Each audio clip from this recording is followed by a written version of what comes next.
We're in the hotel. We're not allowed to out of the hotel and only for practice, so it's pretty limited with fresh air and sunshine. But Melbourne just declared WA a state of orange, so we're asking if we can get out of our quarantine, our 14-day quarantine, and hopefully we'll have an answer tonight. In on Wednesday, we've been pretty limited on the court just with the court bookings and availability. What we've done. So we've only really had an hour on court either day just to get familiar with each other and get some rhythm back of, not being on the court since last Friday. So look, the guys are in really good spirits. We know what it is we're here for. So we're making the best of what we can. And it's a long day already. It's day 3 in Melbourne or day 2 in Melbourne. Obviously, we want to travel the day before. So the guys aren't crammed in the car. We've got 4 cars, 20 people and equipment. So hopefully, fingers crossed, we can travel tomorrow with WA being in a state of orange that allows prepare the best we can. Otherwise, we've got to do like we did back when we were kids, travel 2 hours, jump out of a car and play a game of basketball, which is not ideal. You can have a shoot around there in the morning, get familiar with the surroundings, the court, the rims, and then rest up and get ready to play. That would be the ideal and normal world that we live in. But if we're under quarantine, we've got to travel on game day, which is going to be a struggle. Yeah, you want to get into some rhythm, start playing and getting the rhythm. And we thought we were going to have, another 2 games before this game on Sunday, and not being able to train for 4 days and travel to New South Wales and travel here to Melbourne and be reduced time. There's built-in excuses, but it also builds some grit and determination within the group. So, well, hopefully that'll shine out this weekend. We're waiting to tick boxes. So, it's been a struggle that you can only get out for practice and back in to the quarantine that we're in, that guys can't leave our facilities or leave the floor that we're in. So, just to get normal freedom and get out. And, it's okay to be like in a hub, but allowed to go down and get a coffee or fresh air or just have a bit of a break with each other. So right now we're 24 hours living in each other's back pocket everywhere we go. It's funny, last night about this time, all the power went off at the hotel. So we're in pitch dark, or not pitch dark. We had, a bit of light coming in through the windows.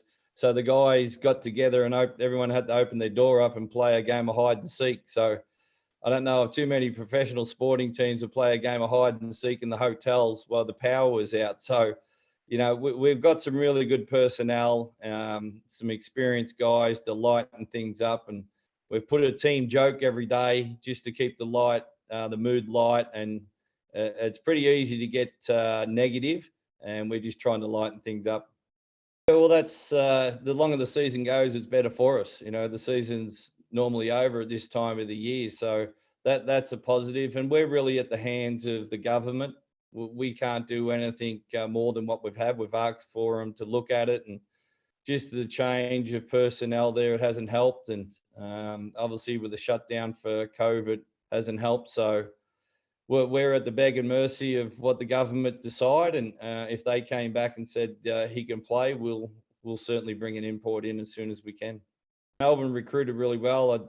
I said this pre-season, Melbourne and Wollongong are recruited outstandingly. I think they both get the boxes ticked, and they're both sitting at the top of the ladder. So it's a really good look for us this weekend. And I know it's a bit too early to say anything, but we're really concentrating on ourselves. We're still a new group. We're still developing, building chemistry on the court, building relationships. And, we've got a long way to go to where we need to be.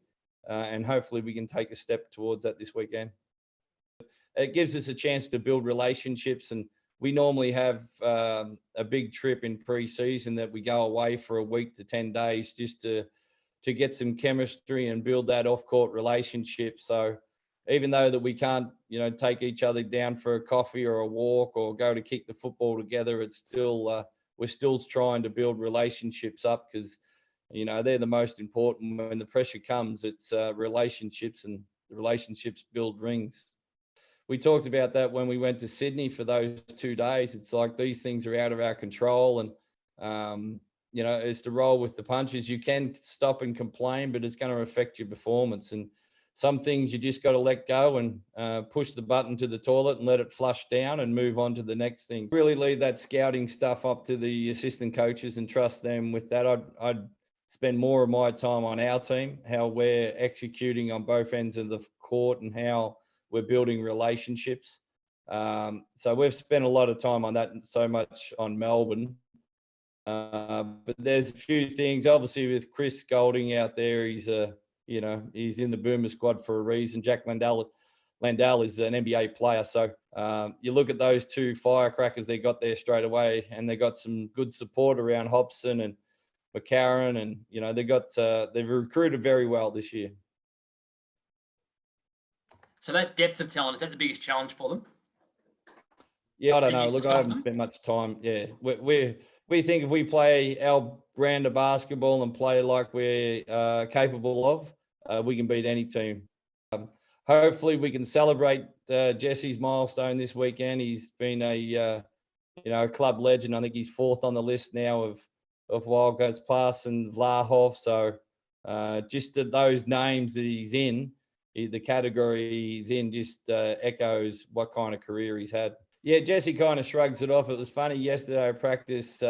One of the guys was going for a layup, and he said, "Don't do a Wagstaff." So that's he even named his shot. So it was probably the mindset where he is. But Jesse's a pretty quiet achiever, but he's a fierce competitor, and you can bet you he's going to have a good couple of games coming up.